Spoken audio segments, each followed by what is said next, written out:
দারিদ্র্য কমাতে গেল ১.৫ দশকে খরচ করা হয়েছে বিপুল অর্থ, যদিও প্রশ্ন রয়েছে তার সুফল নিয়ে। উল্টো বড় একটা অংশ রয়েছে খাদ্য নিরাপত্তার ঝুঁকিতে। চড়া মূল্যস্ফীতির এই সময়ে আয় বৈষম্য কমিয়ে কিভাবে ভালো রাখা যাবে স্বল্প আয়ের মানুষকে, তাই উঠে এলো এদিনের সংলাপে। বলা হয়, দেশের ১/৩ উপরে জনগোষ্ঠী এখনও দারিদ্র্য সীমার নিচে, যাদের বড় অংশই সামাজিক সুরক্ষা কর্মসূচির বাইরে। অন্যদিকে এসব নিয়ে আছে অনিয়মের অভিযোগও। তাই ন্যূনতম মজুরির নিচে থাকা খানাকে প্রতি মাসে ৪,৫০০ টাকা সহায়তার প্রস্তাব সিপিডি। লিমিটেশন আমি জানি, কিন্তু ইনকামের লিমিটেশন আরো বড়, কারণ ইনকাম মেজারেবল না এবং অবজারভেবল না এবং এটা ভেরিফায়েবল না অনেক ক্ষেত্রে। যদি ন্যূনতম মজুরির উপরে যদি সামাজিক সুরক্ষার মান হয়, তাহলে শ্রমশক্তিতে অংশগ্রহণের ক্ষেত্রে অনীহা সৃষ্টি হয়।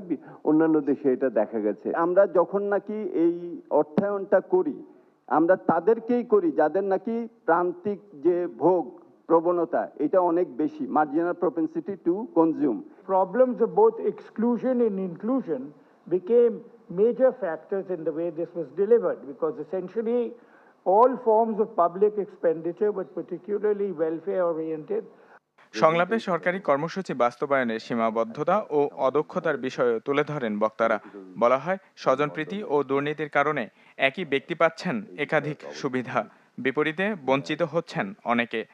এই গ্যাপসগুলোকে, ফাইন্ডিংসগুলোকে একটাই সুবিধা, একটাই পসিবিলিটি হচ্ছে যেটা আপনারাই প্রস্তাব করছেন, যে পাইলট প্রজেক্ট দিয়ে টার্গেট করে এবং এক্সট্রিম পুয়ার।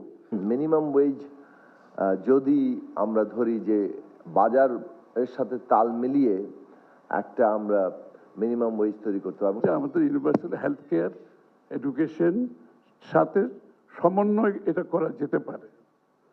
তারপরে যে তাদের যে নেট যে